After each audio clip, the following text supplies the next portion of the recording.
میرا جینا میرا مرنا الہی تیری خاطر ہو. یہ کہہ رہے ہیں افطاری کے بعد جو مغرب کی اذان ہوتی ہے اس میں کتنی تاخیر کرنا چاہیے.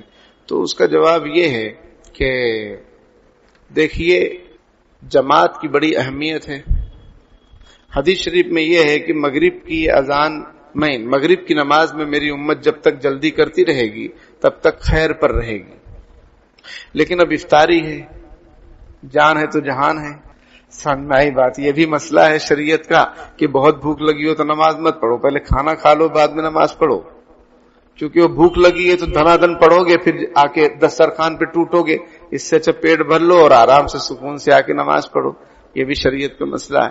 تو تمام چیزوں کو دیکھتے ہوئے، تمام ثبوتوں اور گواہوں کے پیش نظر یہ فیصلہ شریعت کا آتا ہے کہ رمضان کے اندر اگر مغرب کا وقت ہو جائے 5-10 منٹ 15 منٹ اگر تاخیر سے اذان دی جائے اور پھر اس کے بعد فوراً جماعت کھڑی کر دی جائے تو اس میں کوئی حرج نہیں، کیونکہ اس میں ایک ضرورت ہے تمام روزے داروں کے لیے، تمام مسلمانوں کے لیے، پوری دنیا میں.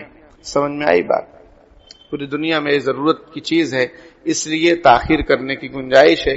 ورنہ عام دنوں میں رمضان کے علاوہ مغرب کا وقت ہو جائے اذان ہونی چاہیے، اذان ہو جائے دعا پڑھیں.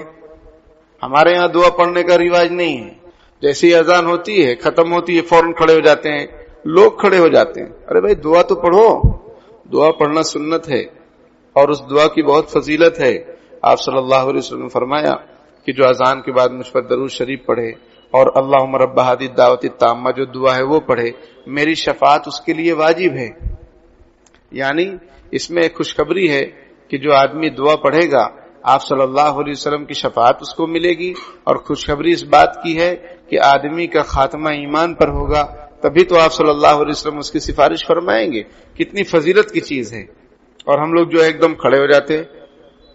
بھائی دعا تو پڑھو. اور کہیں کہیں مسجد میں اذان ختم ہوئی کہ کوئی دوسرا آدمی کھڑا ہو جاتا ہے تکبیر کہنے کے لیے.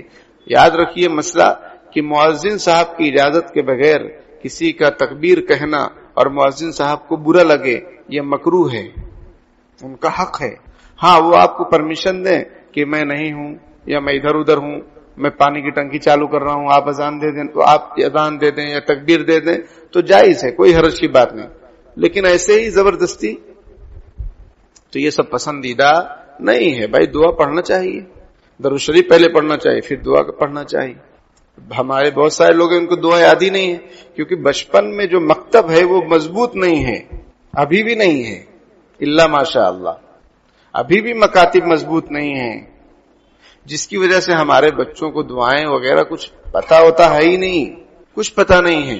وہی پھر بڑے ہوں گے، وہی پھر صدر بنیں گے، وہی سیکریٹری بنیں گے، وہی جو ہے مسجد کے پہلے صف کے نمازی بنیں گے اور وہی حکومت قائم کریں گے. کچھ پتا ہی نہیں ان کو.